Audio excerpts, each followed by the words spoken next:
So last time I talked about R.L. Stine and why he's one of my favorite writers, and I talked about the Goosebumps series and thrillers he wrote in Point and the Fear Street books and all that stuff. So this time I thought I would talk about another favorite writer of mine, who I love just as much as Stine, and was also a YA author, and that is William Slater. Slater is not nearly known as Stine, and even today seems to be a very underrated writer who I very rarely hear anyone talk about. But he wrote some of the best young adult fiction I've ever read, and even to this day I still really like his stuff a lot. So Slater was a writer of mostly science fiction books for young adults and teens. And each one kind of introduced a scientific concept, and would kind of play around with ideas from theoretical physics and stuff like that. He wrote a lot of great novels. He was very prolific in his life. He sadly died in the 2010s. I want to say it was about 2011, 2013 when he died. But he had a prolific output in his life, starting in the early 70s when he published some of his first books, including Blackbriar. After that, he wrote several other books, including one of his most famous novels, House of Stairs, in the early 70s. House of Stairs is really interesting. It's a book about a group of teens who find themselves in this weird M.C. Escher-esque place with stairways running each and every place.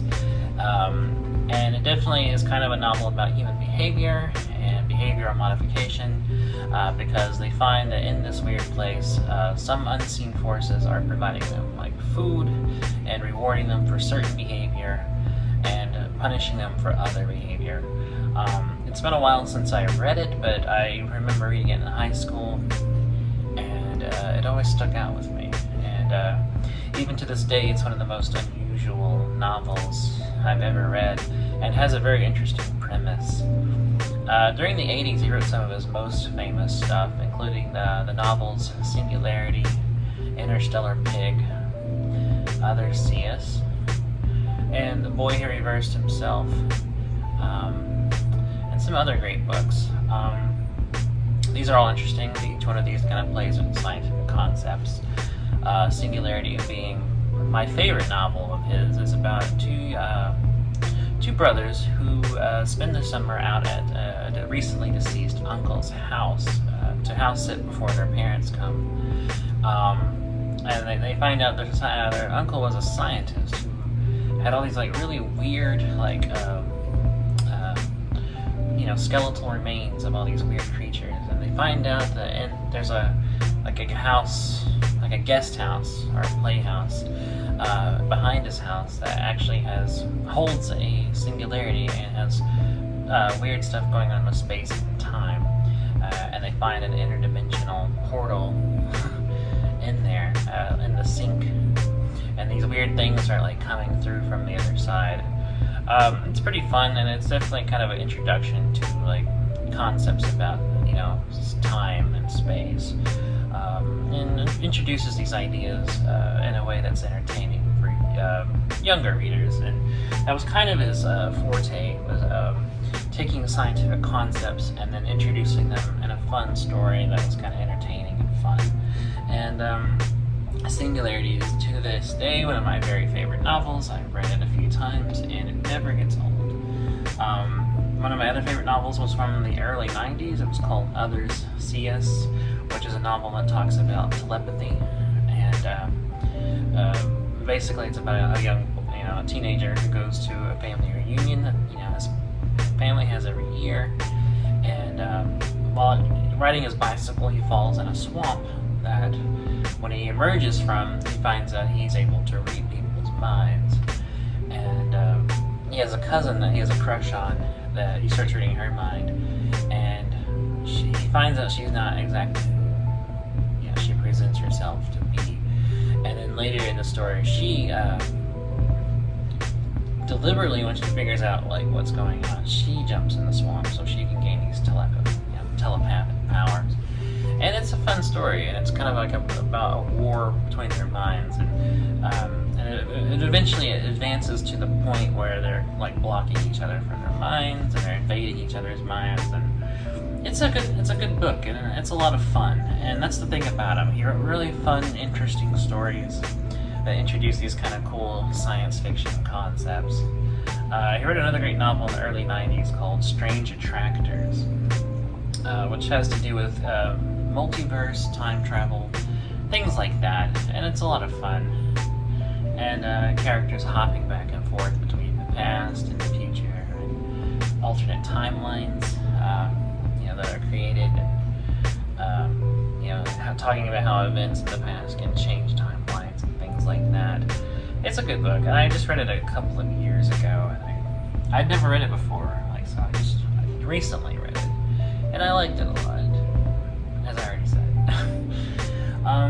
Another good book here was Interstellar Pig, which is a classic, and one that seems to be remembered more than most of his books, and that one's purely about, that one involves a kid who gets caught up in a game played amongst different species of intergalactic aliens, and they're playing for the highest stakes possible, because it's a game called Interstellar Pig, where it's kind of like a scavenger hunt, and these various aliens are looking for this pig. There's a pig thing hidden somewhere, and whoever finds the pig wins, and whoever loses has their planet destroyed. So our main character is literally playing to save the world, and it's a lot of fun. All of this stuff's really fun. I know I keep saying that, but it really is, and it's a blast to read, especially how these weird aliens it describes, like one of them being like a cloud of like farting gas or something, or tentacles and stuff. There was actually a sequel written much later called Parasite Pig, which I did read, but I don't remember nearly as much as Interstellar Pig. I only read Parasite Pig once, but I remember it being pretty good. I think that one is reversed, like our main characters, because I think there's two characters this time, are transported into outer space to play this game, as opposed to the game being played here on Earth like it is in the first book. But Parasite Pig is definitely good. Other Seas is definitely good. Singularity definitely is. And I honestly recommend anything by him. He actually wrote a lot of stuff that I haven't even read, but out of the things I have read, I really like him, and I wish he was more popular. He seems to kind of just have fallen through the cracks and be a writer that I don't hear anybody really talk about. Although other writers of YA have talked about him and talked about how good he is, including R.L. Stine, who has praised him and saying that he was one of his favorite young adult writers. So his stuff's pretty fun and interesting, and he also dabbled in fantasy fiction as well, writing novels such as Spirit House, which plays into traditional Thai folklore. Slater in his personal life spent a lot of time in Thailand, and had a house there, and he I think commuted back and forth between Boston. I don't know much about his personal life, but very little I could find talked about him. What I do know was he came from a family of scientists. His parents were, and his siblings grew up to be. And while he didn't go into science, he was clearly influenced and interested by science for the topics of his writing. I know to support himself, he was a pianist for a international ballet company who would play for companies in Boston, New York, London. I know that he divided his time living in America and Thailand, and I know that he died in the 2010s or so. And I know very little else besides those things. I think when he died, he left behind a partner who so I don't really know much else about. So that's really all I know about him personally, just from things I could gather from just reading on the internet, and even a few things I've read from Slater himself, or I read somewhere, I think his website's maintained by like his brother or his family, and I think they've written stuff about him on there. Surprisingly, a lot of info is hard to find about him, and he seems to just be a mostly forgotten writer, which to me is a crime, because he wrote some very, very fun stuff, and he wrote some interesting things like The Duplicate, which is a novel about cloning. He wrote The Boy Who Reversed Himself, which is about like interdimensional stuff and mirrors and like parallel worlds, and he wrote some other interesting stuff like Oddballs, which is a collection of short stories that is about the fictional adventures of him and his siblings. And he also wrote some other weird stuff like The Boxes, which I haven't read but seemed to be a pretty strange book. So while he mostly did science fiction, he also dabbled in kind of writing fantasy fiction too. But he was primarily a science fiction writer.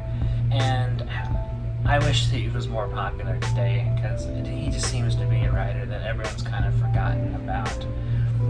And that's just sad, because, it just makes me think of other good writers that, put out some truly great work, but have just been lost to time.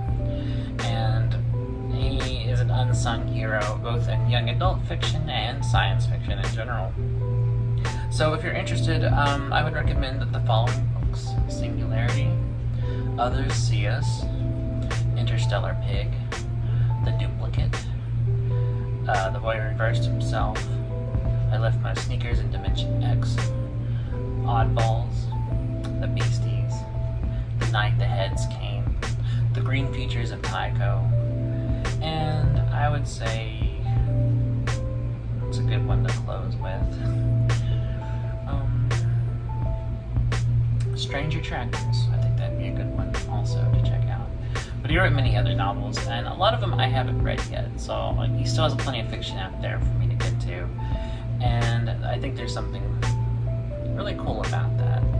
So anyways, check him out. William Slater, he's amazing. And lest we forget his greatness. So anyways, that's all I had to really say. Thanks for watching. Check out my latest episode of my documentary series, Small Town Nights. I just put out episode 2 on this channel. It's a lot different from these kind of vlogs I do. But it's just kind of a documentary series I'm doing about my small town and kind of what it feels like to live here.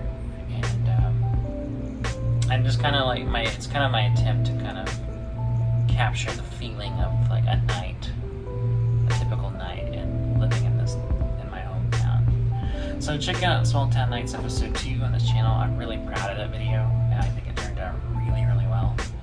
And I hope y'all watch it. So thanks for watching. Take care of yourselves. Take care of each other. Read good books.